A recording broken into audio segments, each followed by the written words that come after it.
y los que lo seguís a diario, los que seguís la serie, los que lo habéis visto, sabéis cómo es, vamos a hablar de esas imágenes, de esos tatuajes emocionales que nos dejan según qué escenas vistas en One Piece.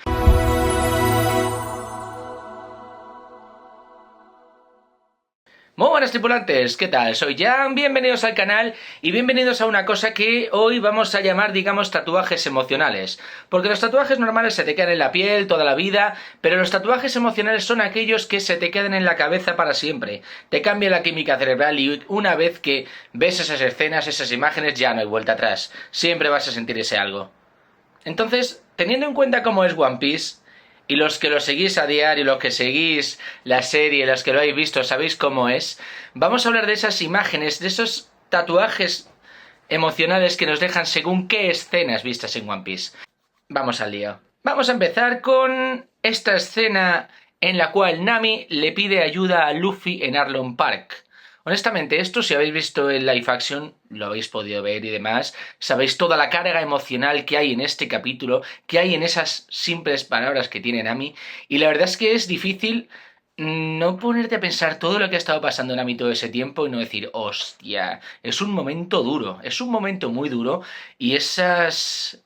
Lo puedes escuchar en japonés, lo puedes escuchar en español, porque teníamos el doblaje en español, pero aún así se te queda grabadísimo y dices, fuerte, muy fuerte.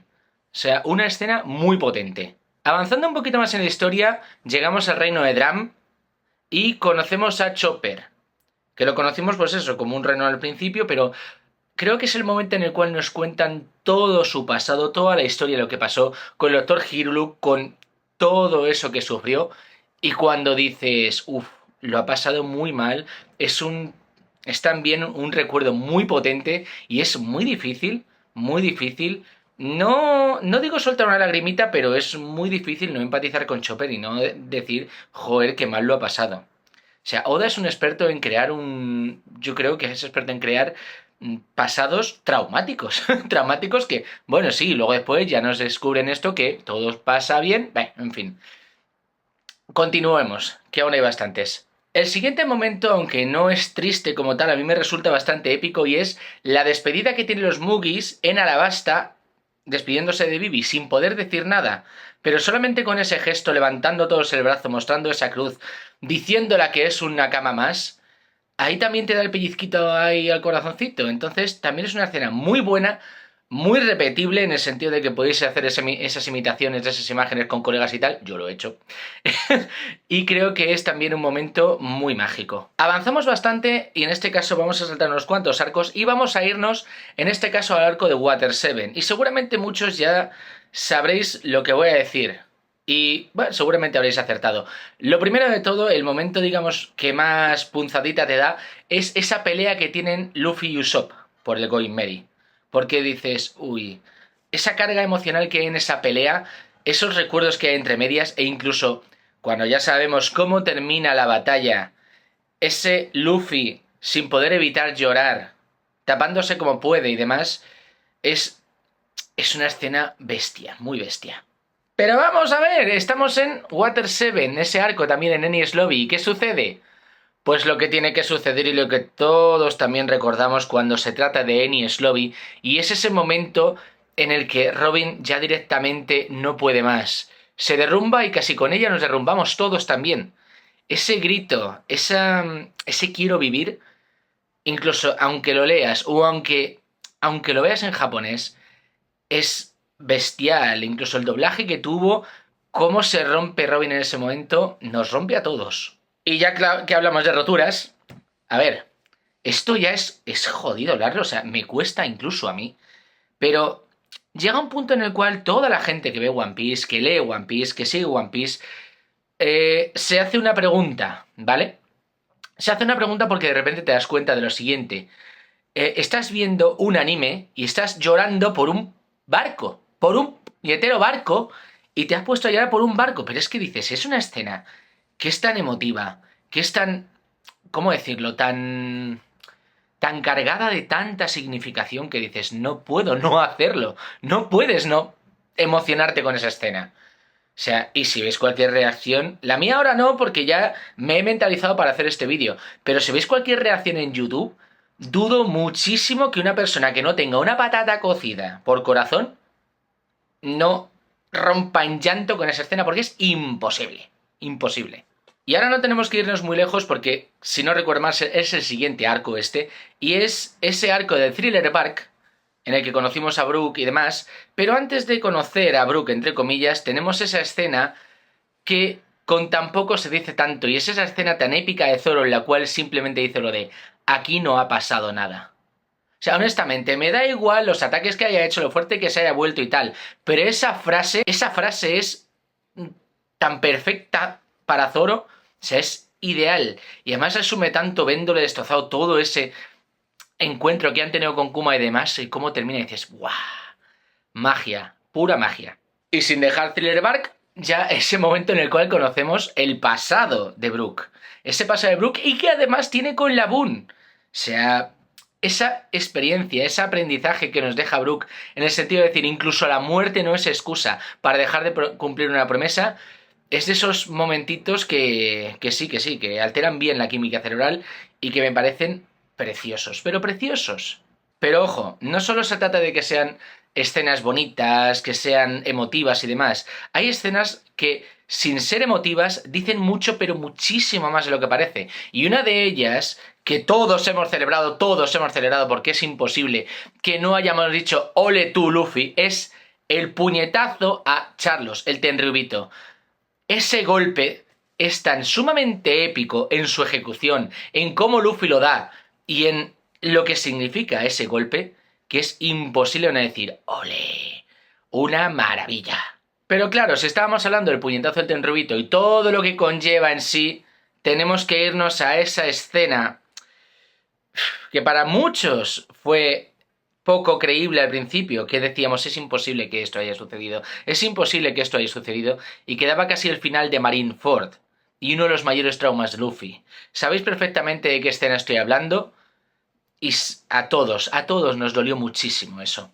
Y en este mismo arco, aquí en Marineford, ya al final del todo, cuando Shirohige dijo aquellas palabras que puso boca arriba a todo el mundo, más incluso creo que las palabras de Gold Roger, el One Piece existe. Para mí fue un momento de decir, ¡buah!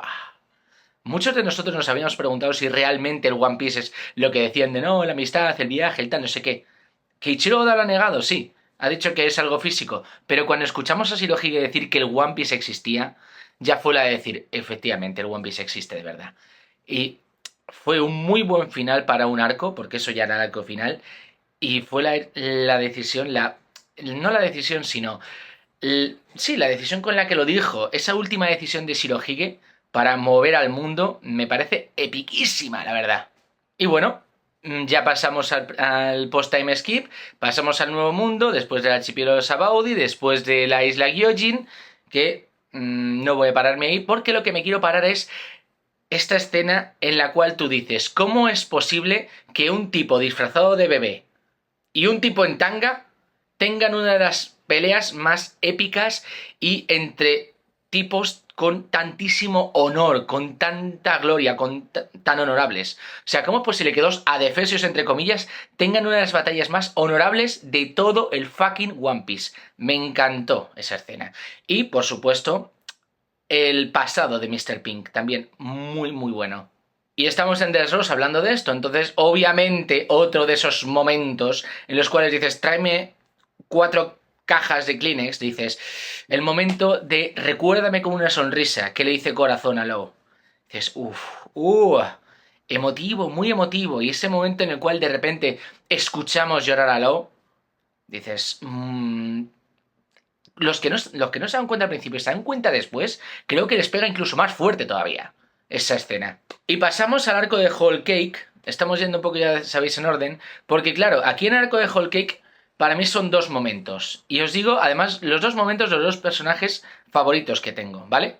Bueno, salvando las distancias.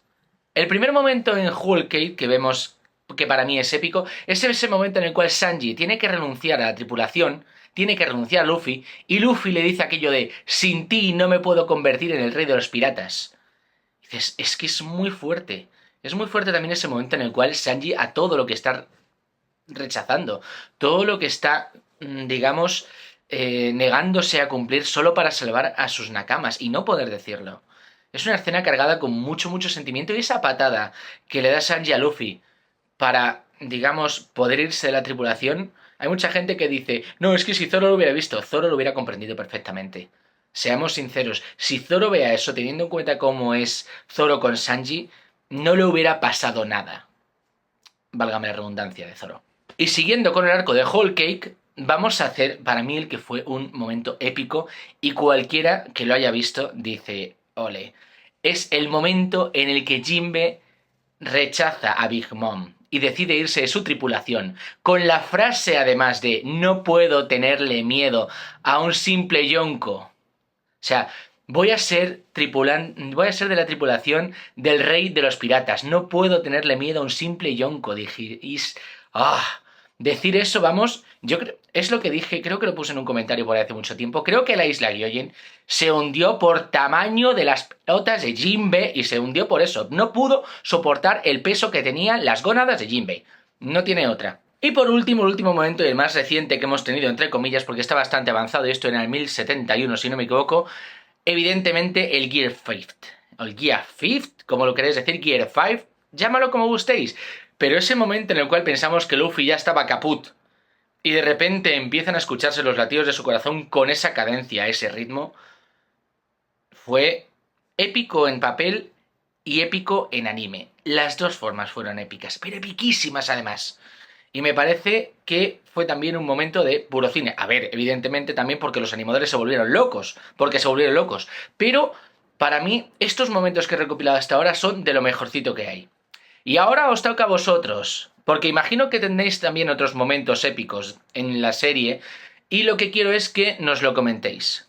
Quiero que nos pongáis en nuestra caja de comentarios qué momentos creéis que se me han escapado, cuáles consideráis que sois mejores, e incluso, si tenéis otros momentos épicos en animes o mangas que conozcáis, dejádnoslos también aquí. Ya sabéis, somos el Camarote de Roger, estamos en todas las redes sociales, estamos empezando a hacer directos también, así que vuestro apoyo es muy importante.